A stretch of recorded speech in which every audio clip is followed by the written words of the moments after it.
वालेकुम स्टूडेंट। आज हम पढ़ने जा रहे हैं हमारे पास ऑर्गेनाइजेशन ऑफ नर्वस सिस्टम। अब नर्वस सिस्टम हमारा क्या था, हमारे पास जैसा कि फिजियोलॉजी में हम लोगों ने पढ़ा है कि nervous system is the main system of the body that deals with our coordination and control. ठीक है, हमारा पूरे बॉडी के सिस्टम उस पर बेस करते हैं। Without coordination and control, without that nerve impulses mechanism, nothing is possible, nothing is going to be sensed. यहाँ पे हम ये ऑर्गेनाइजेशन ऑफ नर्वस सिस्टम कहाँ पे पढ़ने जा रहे हैं, न्यूरो एनाटॉमी में। और मेरे पास बुक है विश्राम सिंह न्यूरो एनाटॉमी। ठीक है, अब हम फर्दर मूव ऑन करते हैं। न्यूरो एनाटॉमी क्या है हमारे पास? Neuroanatomy is only the study of nervous system, जो मॉनिटर एंड कंट्रोल करते हैं हमारी बॉडी की ऑल फंक्शंस को।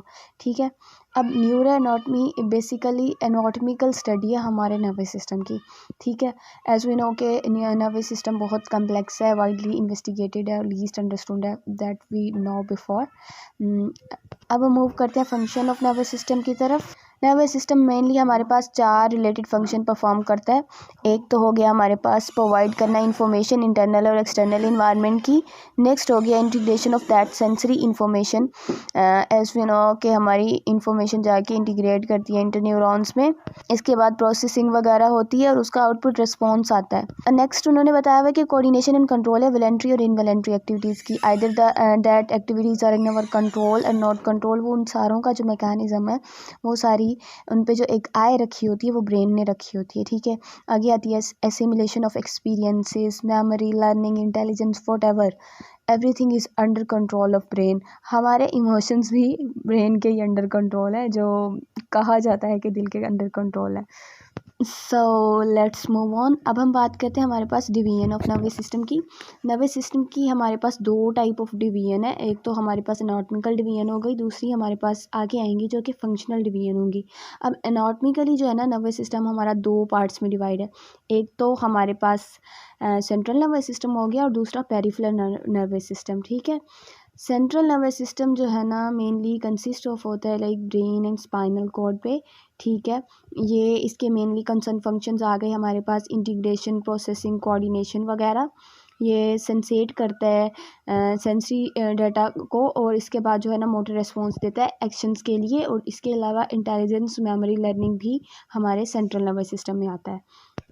नेक्स्ट आता है हमारे पास जो है ना पेरिफेरल नर्वस सिस्टम। अब पेरिफेरल नर्वस सिस्टम जो है ना हमारा आउटसाइड द सीएनएस है, ये सीएनएस के बाहर लोकेटेड होता है। इसमें मेनली हमारे पास तो नर्व्स आती हैं जो हमारी क्रेनियल नर्व्स हैं और स्पाइनल नर्व्स हैं।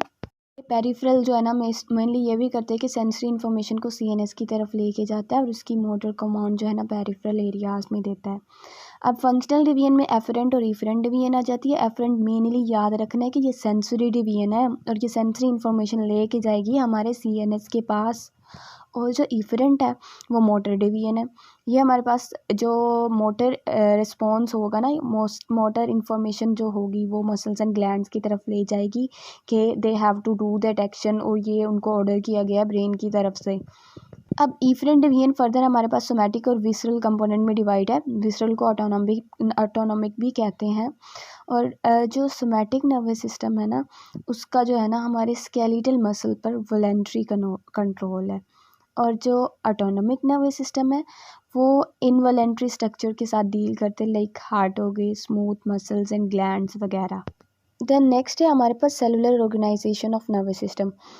अब सेलुलर ऑर्गेनाइजेशन में मेनली हमारे पास क्या होता है, न्यूरॉन्स होते हैं और न्यूरोजलिया होते हैं। अब न्यूरॉन्स क्या होते हैं? न्यूरॉन्स तो हमारे एक्साइटेबल सेल्स हैं जो हमारे पास स्पेशलाइज्ड हैं रिसेप्शन ऑफ स्टिमुलाई के लिए, उनकी कंडक्शन के लिए, और वो जो ट्रांसमिशन का एक मैकेनिज्म चल रहा है उसके लिए। अब न्यूरोजलिया क्या है? न्यूरोजलिया जो है ना हमारे पास जस्ट स्पॉटिंग सेल है जो न्यूरॉन्स को फंक्शनली और स्ट्रक्चरली सपोर्ट करते हैं। ठीक है, लेकिन जो न्यूरोजलिया है ना ये 5 टाइम्स मोर अबंडेंट है हमारे न्यूरॉन्स की निस्बत। न्यूरॉन क्या होता है हमारे पास? अब न्यूरॉन जो है हमारा बेसिक स्ट्रक्चरल और फंक्शनल यूनिट है, बचपन से हम लोग पढ़ते आ रहे हैं। स्पेशल है हमारे पास, स्पेशलाइज्ड है रिसेप्शन के लिए, इंटीग्रेशन के लिए और ट्रांसमिशन ऑफ इंफॉर्मेशन के लिए। अब न्यूरॉन के अंदर मेनली क्या होता है कि हमारे पास एक सेल बॉडी होती है जिसको सोमा बोलते हैं, और we can say it soma और soma whatever you like to pronounce. और इसके साथ साथ इसमें प्रोसेसेस होते हैं जिनको न्यूराइट्स बोलते होते हैं। अब एक टिपिकल न्यूरॉन की स्ट्रक्चर क्या है? टिपिकल न्यूरॉन की स्ट्रक्चर में ये है कि इसके पास हमारे ये डेंड्राइट्स होंगे, ठीक है, these are the axons, okay. अब इसके अंदर सेल बॉडी होगी, सेल बॉडी या सोमा, ठीक है। This is only the structure of typical neuron, okay. अब एक्सोन्स और डेंड्राइट्स का क्या काम है? डेंड्राइट्स जो होते हैं ना, ये हो गए डेंड्राइट्स, तो ये इम्पल्सिस को टूवर्ड द न्यूरॉन लेके आते हैं, दिस इज टूवर्ड, और डेंड्राइट्स जो है ना अवे फ्रॉम द न्यूरॉन लेके जाते हैं toward the next neuron. Next हम आते हैं क्लासिफिकेशन ऑफ न्यूरॉन की तरफ, जैसे कि न्यूरॉन की भी यहाँ पे दो टाइप की क्लासिफिकेशन, एक एनाटॉमिकल हो गई और दूसरी जो है ना फंक्शनल हो गई, ठीक है। अब एनाटॉमिकल क्लासिफिकेशन में क्या आता है? यूनिपोलर न्यूरॉन आ जाते हैं, या फिर स्यूडो यूनिपोलर आ जाते हैं, बाइपोलर आ जाते हैं, और इसके अलावा मल्टीपोलर आ जाते हैं, ठीक है। यहाँ से हम देख लेते हैं जो यूनिपोलर न्यूरॉन्स होते हैं ना, उनमें मोस्टली ये वाला केस होता है कि एक ही प्रोसेस निकलता है हमारे सेल बॉडी से और उसी से डेंड्रॉइड और एक्सॉन्स बन रहे होते हैं। ये मेनली हमारे पास स्यूडो यूनिपोलर कहा जाता है। और जो यूनिपोलर होता है उससे ये होता है कि एक ही प्रोसेस निकलता है और वही एक्सॉन होता है, वही डेंड्राइट होता है, वो सेम ही फंक्शन परफॉर्म कर रहा होता है। This is according to the recent studies. अब जो है ना हमारे पास बाइपोलर क्या होता है? बाइपोलर में टू प्रोसेसेस होते हैं जो अलग अलग देख सकते हैं हम यहाँ पे कि निकल रहे हैं, लाइक एक जो है ना डेंड्रॉइड का फंक्शन परफॉर्म कर रहा है और एक एक्सॉन्स का कर रहा है। और जो मल्टीपोलर होता है, जो कि हम पहले देख चुके हैं टिपिकल न्यूरॉन के एग्जाम्पल में, इसमें बहुत सारे डेंड्रॉइड्स हैं, ठीक है, बहुत सारे ही एक्सॉन्स हैं, like it have to perform the multiple functions. अब मेनली कंसर्न है हमारा इनके एग्जांपल के साथ, जो यूनिपोलर न्यूरॉन्स होते हैं वो प्रेजेंट होते हैं dorsal root ganglion of spinal nerve में और sensory ganglia of some cranial nerve में। इसके अलावा जो बाइपोलर न्यूरॉन है ना, वो हमारे पास प्रेजेंट होते हैं रेटिना ऑफ आईबॉल में, sensory ganglia of cochlear and vestibular nerve में। और जो मल्टीपोलर न्यूरॉन्स होते हैं ये हमारे पास प्रेजेंट होते हैं स्केलेटल मसल्स में, और ये स्केलेटल मसल्स को ही कंट्रोल करते होते हैं। अब लेंथ ऑफ न्यूरॉन की बेस पे उनकी क्लासिफिकेशन आ गई। इसमें क्या आता है? गोल्जी टाइप 1 न्यूरॉन और Golgi type 2 neuron. Golgi type 1 neuron में लॉन्ग एक्सॉन्स होते हैं, मोस्टली ये 1 मीटर लॉन्ग भी हो सकते हैं। ये पाए कहाँ जाते हैं? पुरकिंजी सेल्स में पाए जाते हैं, सेरिब्रल कॉर्टेक्स में पाए जाते हैं, ठीक है, anterior horn of spinal cord में पाए जाते हैं। इसके बाद आते हैं गोल्जी टाइप 2 न्यूरॉन। इनका क्या होता है कि जो एक्सॉन का साइज़ होता है वो डेंड्रॉइड की तरह ही होता है। ये लाइक साइनेप्टिक जो कॉन्टेक्ट होता है उसको बिल्ड करते हैं, और ये पाए जाते हैं हमारे पास सेरिब्रल कॉर्टेक्स में, सेरिबेलर कॉर्टेक्स में और रेटिना ऑफ द आई में।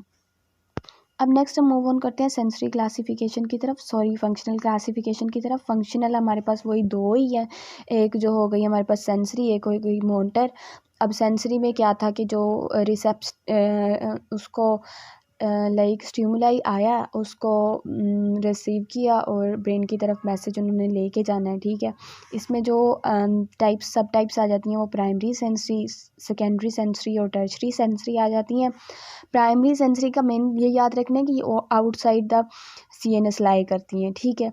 जो सेकेंडरी सेंसरी होती हैं वो विद इन द CNS लाई करती हैं। जो टर्शरी सेंसरी है ना वो थैलेमस में लाई करती हैं। अब मोटर का क्या था कि वो जो CNS ने ऑर्डर इशू किया that have to conduct to the muscles, उनको एक्शन के लिए मोटर रिस्पॉन्स जो लेके जाना है उसको कंडक्ट करती हैं ये। अब इसमें अपर मोटर न्यूरॉन आ जाती है इसके सब टाइप्स में, और लोअर मोटर न्यूरॉन आ जाते हैं, ठीक है। अपर मोटर न्यूरॉन जो होता है ना हमारे प्रेजेंट होते हैं सेरिब्रल कॉर्टेक्स के मोटर एरिया में, और upper motor neuron mainly responsible होते हैं हमारे जो मस्कुलर एक्टिविटी होती है उसके वॉलंटरी कंट्रोल के लिए। अब लोअर मोटर न्यूरॉन जो होते हैं ना प्रेजेंट होते हैं ब्रेन स्टेम और स्पाइनल कॉर्ड में, ठीक है। ये हमारे पास ब्रेन स्टेम और स्पाइनल कॉर्ड में होते हैं। ये जो motor neuron, upper motor neuron और लोअर मोटर न्यूरॉन हमने पढ़ा था, तो ये सोमैटिक नर्वस सिस्टम में पढ़ा था। अब हमने मोटर न्यूरॉन की टाइप्स को ऑटोनोमिक नर्वस सिस्टम में भी पढ़ना है। यहाँ पे हमारे पास भी दो टाइप्स आ जाती हैं, pre ganglionic and post ganglionic. Pre ganglionic जो होते हैं ना उनकी जो सेल बॉडीज़ हैं वो हमारे पास ब्रेन और स्पाइनल कॉर्ड में लाई करती हैं, जबकि पोस्ट गैंग्लियोनिक जो होते हैं ना लेटरल कोलेटरल और टर्मिनल ऑटोनोमिक गैंग्लियन में होते हैं। प्री गैंग्लियोनिक से क्या मुराद है कि वो हमारे पास गैंग्लियन प्री गैंग्लियोनिक जो टर्म है ना, वो बेसिकली इसी को ही डिफ़ाइन कर रही है कि लाइक वो एंड हो जाते हैं गैंग्लियन से पहले ही, ठीक है।